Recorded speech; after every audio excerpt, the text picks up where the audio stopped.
Asian Power magazine caught up with the IPPF Secretary General Joel Laykin to talk about what's happening with IPPs in the power industry in Asia. We haven't changed at all in terms of our initial concept when we started this thing.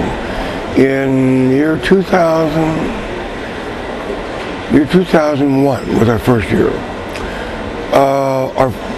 When we launched, the idea was really focused on problems that independent power investors and developers had in the People's Republic of China. However, huge changes have taken place with the industry since then, and in a sense, our mandate has changed.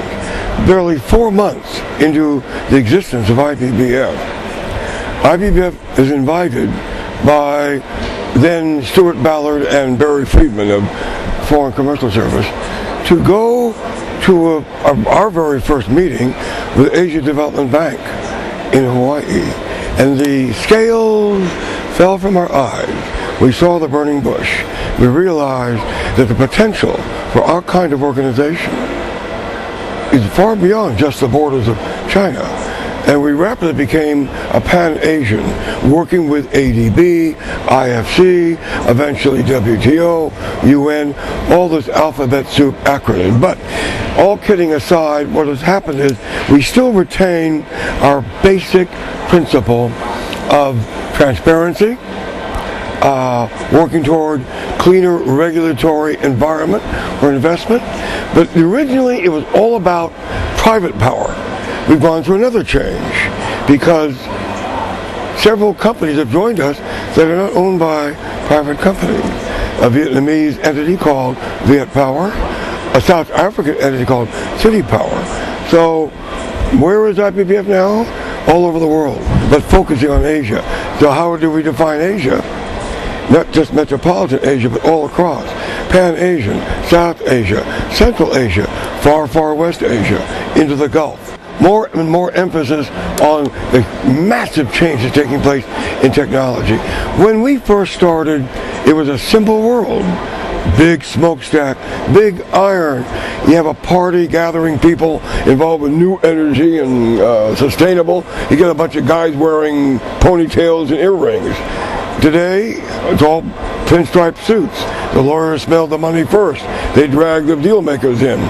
You know, in fact, what has happened is, of course, green power, clean energy, sustainable, those words will probably disappear in 5 or 6 years because the whole energy industry will become like that.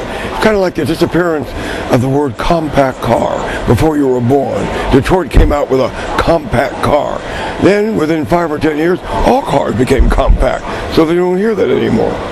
And so basically what's happened is, and we're at the head of the parade, because we like to feel that we're on top of it with leading-edge high-tech providers that are members of IPPF.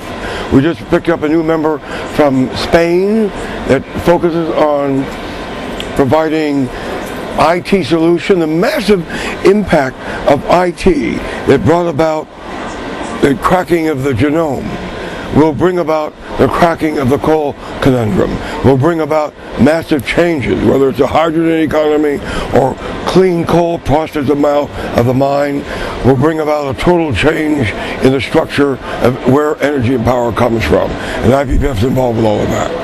Well, we would like to think we're working toward more cross-border cooperation.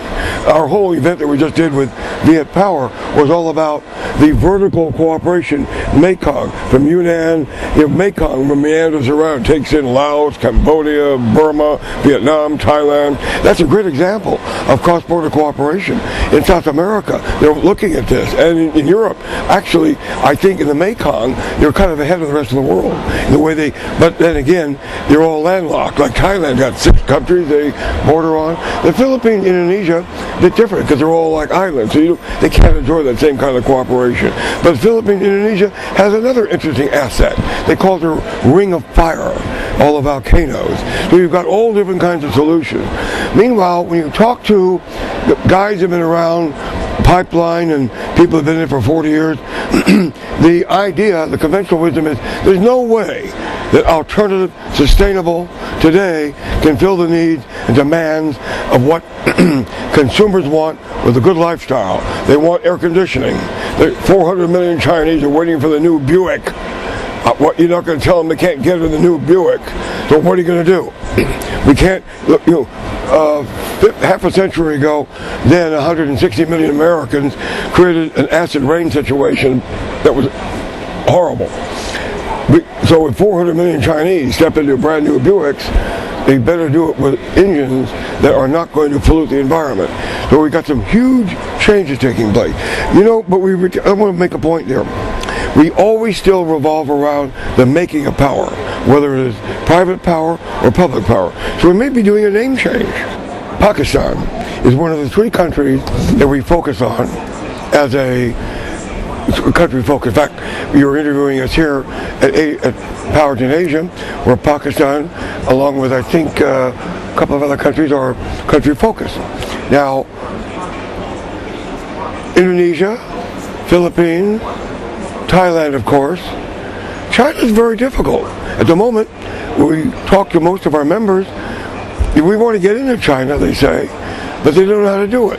But we've got members that, if they watch what our members that have done it successfully, like Maya Power, AEI, Golden Concord, they're in China. Patience, patience, and more patience. At the moment, it's very difficult for traditional power developers to move into the PRC marketplace because the laws and regulations, either officially or unofficially, favor the Big 5. We know that. But China does have an open door policy for leading edge new technology. But we feel it's very important for people making market entry into China with new technology to protect themselves as much as possible. Otherwise, they will find the new technology somebody else's technology. And they will find it suddenly, oh, but that's our invention. But this slight modification here, a little fine-tuning there, and it becomes something with Chinese characteristics. Mass-produced, massive, huge market, economy of scale, like happened with telecom. So what's going to happen with China is, I think it's advisable to work with people that know the marketplace. We have a lot of expertise both within our 41 members plus the 12,800 people on our constituency list. We're happy to help advise people on how best to approach. The proper way of entering the China market is to bond with a safe, fairly transparent, hopefully, Chinese company, because then they have an investment in you with a new technology, and they're going to be better placed to protect that technology if you're in step with them. Plus, we like to see more Chinese companies coming out of China, investing overseas. There are many going into South America right now, Costa Rica, Guatemala. It's a little esoteric, like, well, China Hongyang bought Tuas, or controller Tuas in Singapore, as you know. We want to encourage more of that.